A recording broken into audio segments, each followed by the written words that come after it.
여러분 안녕하십니까, 진성호입니다. 검찰 조직만큼 정치권에 민감한 그런 집단도 없을 겁니다.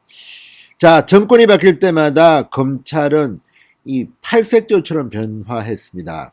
무엇보다 정권 말기가 되면 검찰은 권력의 칼을 들이밀었습니다. 김대중 대통령의 말기에 김대중 대통령의 아들들은 감옥을 갔습니다. 김영삼 대통령이라고 예외가 아니었습니다. 김현철 씨 감옥에 갔습니다. 자, 노무현 전 대통령 형님이 또 그렇게 됐죠. 이명박 대통령은 어떻습니까? 역시 친형님이 구속됐습니다. 자, 이렇게 검찰은 임기 말기가 되면 본능적으로 갑자기 칼을 휘두르기 시작합니다. 그런데 지금 문재인 정권의 말기가 되고 있습니다. 이제 검찰은 눈치를 슬슬 보기 시작한 것 같습니다. 그런데 최근 문재인 대통령과 추미애 법무부 장관의 관계가 언론의 도마 위에 올랐습니다. 추미애 장관은 부인했지만 문재인 대통령이 추미애를 경질했다는 보도가 잇따라 나왔습니다. 추미애 장관은 윤석열 총장과 관련해서 정직 2개월 보고를 하러 간 자리에서 문재인 대통령에 의해서 해임 통보를 사실상 받았다는 보도입니다. 그리고 윤석열 총장을 정직시킨 대가로 추미애도 함께 그만둬라. 그리고 청와대 춘추관에 가서 네가 직접 기자들한테 사의를 표명해라. 이렇게 말이 정리됐는데 추미애는 웃기지 마라. 청와대를 그냥 걸어 나갔다는 이런 취지의 보도가 나왔습니다. 자, 그렇다면 검찰도 알 겁니다. 추미애 장관이 지금 문재인 청와대에 그렇게 호의적이지 않다. 이런 가운데 추미애 장관 라인에 있는 검찰 간부들의 거취가 주목을 받고 있습니다. 지금 가장 공경에 빠진 사람은 문재인 대통령의 경희대법대 후배 이성윤 서울중앙지검장이지만 그 못지않게 지금 스트레스를 받고 있는 사람 중 한 명은 서울 동부지검장 김관정입니다. 자, 추미애 장관의 아들 특혜 휴가 의혹을 수사했던 동부지검입니다. 추미애 장관이 취임하자마자 야당의 고발로 시작된 이 수사, 당시 동부지검장 법무부 장관으로 영전합니다. 그러나 이번에 윤 총장 징계와 관련해서 사퇴했습니다. 자, 이번에는 김관정입니다. 김관정 동부지검장, 그동안 추미애 장관 아들 수사를 덮어줬다는 비판을 받고 있습니다. 지금 이 사건은 서울고검에 가 있습니다. 어쩌면 서울고검의 결과에 따라서 김관정 동부지검장은 견책을 당할지도 모릅니다. 검사로서의 운명이 끝날지도 모른다는 그런 말입니다. 자, 동부지검장 전임자인 고기영 법무부 차관, 한때는 추미애 장관 아들 수사를 무마했다는 그런 대가로 법무부 차관에 영전했다는 그런 비판을 받고 국회에서 실제로 야당 의원이 이 질문을 했다가 추미애 장관이 소설 쓰시네 뭐 이런 말까지 했습니다. 그런데 그 고기영 법무부 차관도 윤석열 총장 징계위원회를 연다는 말에 사표를 내고 나가버렸습니다. 자, 김관정 동부지검장은 어떨까요? 한창 추미애 장관의 힘이 셌을 때 추미애 아들의 수사를 덮어줬다는 비판을 받고 있지만 이번에도 추미애 장관을 봐줄까요? 자, 지금 추미애 장관 동부구치소 발 코로나 확진과 관련해서 여기저기서 고발을 당했습니다. 그런데 이 고발 사건이 전부 다 지금 서울 동부지검으로 사건이 배당됐습니다. 수사에 착수한 것입니다. 자, 김관정 동부지검장이 추미애 아들이 아니라 이번엔 추미애 장관 본인을 수사하게 된 겁니다. 그것도 코로나 문제입니다. 지금 동부구치소 발 코로나 사태는 간단치가 않습니다. 문재인 대통령이 이 똥바가지를 뒤집어쓰게 됐습니다. 그러면 희생양이 필요합니다. 누굴까요? 추미애입니다. 자, 동부구치소 이 코로나 문제는 생각보다는 심각합니다. 여기저기 들려오는 소문, 그리고 언론 보도를 보면 세월호 때와 마찬가지로 누군가는 책임을 져야 합니다. 사법 처리가 된다는 이야기입니다. 누가 봐도 말도 안 되는 관리를 한 겁니다. 책임자가 누굽니까? 추미애입니다. 그런데 이 사건을 서울 동부지검이 맡게 됐습니다. 대검찰청이 전부 다 동부지검으로 밀어넣었습니다. 김관정 지금 굉장히 스트레스를 받을 겁니다. 2월 달에 검찰 간부 인사가 있을 예정입니다.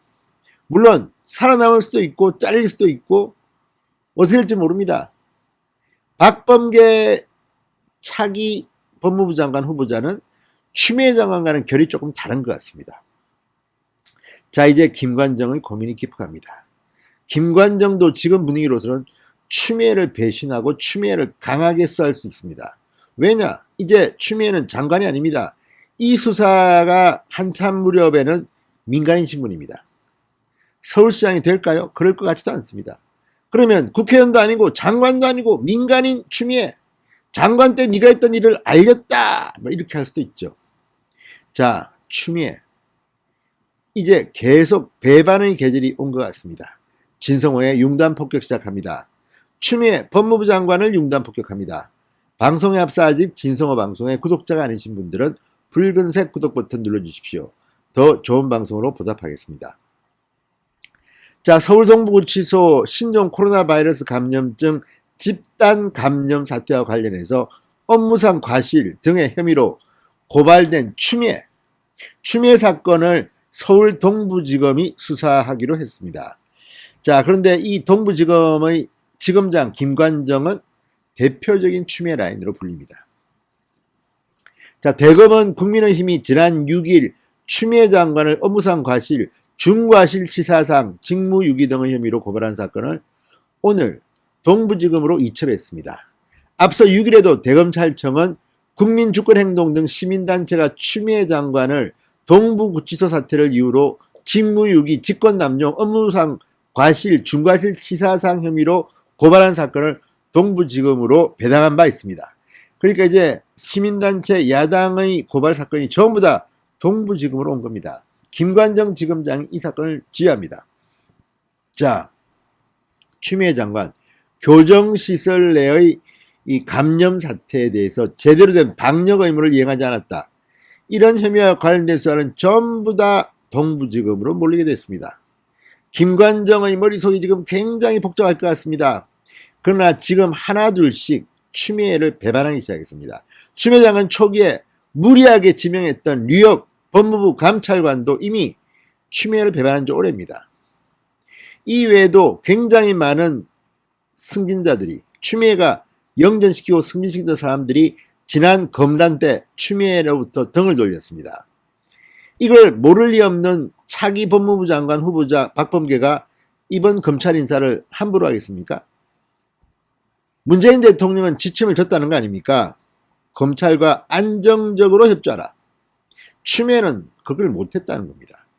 그러니까 추미애 장관이 뒤통수가 지금 건질건질 할 겁니다. 이런 가운데 김관정마저도 추미애를 배신할 것인가, 이게 지금 초점입니다. 지금 서울중앙지검의 이성윤은 완전히 몰려 있습니다. 하도 많이 벌려놓은 사건들 추미애 장관 지시를 했는데 지금 주워 담지 못하고 있습니다. 이걸 갖다가 만약에 주워 담으면 이성윤이 바보가 됩니다. 내가 바보짓을 했어, 내가 무리한 수사를 했어, 자백을 하는 겁니다. 한동훈 검사장에 대한 무혐의 결정 같은 겁니다. 지금 100쪽의 보고서를 수사팀이 올렸습니다. 형사 1부장이 올렸습니다. 그런데 그걸 갖다가 무시하고 2차장한테 네가 다시 한번 해봐. 그러나 중앙지검의 2차장 검사도 아우 수사팀 말이 맞는데요, 거의 꼭지에 돌았을 겁니다. 이성윤 초조할 겁니다. 마찬가지로 김관정 다시 추미애 장관 아들 의혹을 흐지부지 시켰는데 추미애 장관 본인에 대한 수사가 온 겁니다. 이제 대검찰청이 배당을 했기 때문에 동부지검은 추미애를 수사해야 됩니다. 이번에도 추미애를 그냥 봐줬다가는 김관정은 어떻게 될까요? 본인의 운명을 본인이 알 겁니다. 좀 잔인한 일이지만 어떤 경우는 이렇게 한때 그쪽 라인에 있는 사람들이 더 잔혹하게 수사할 수가 있습니다. 왜? 그래야지 알리바이가 성립되는 겁니다. 나 이런 사람 아니야. 흔히들 권력 다툼에서 그쪽 편에 섰던 경쟁자의 부하에게 칼을 쥐게 합니다. 그래야 뒤탈이 없습니다.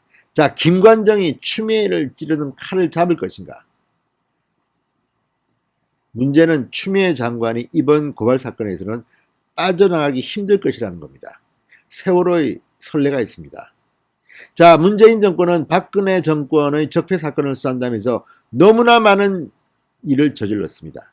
그 기준으로 본다면 추미애 장관은 이번 동부구치소 코로나 집단 감염과 관련해서 빠져나가기 힘들 것으로 보입니다. 자, 어쨌든 주사위는 던져 있습니다. 김관정의 선택을 지켜보겠습니다. 신성호의 융단 폭격이었습니다. 여러분 감사합니다.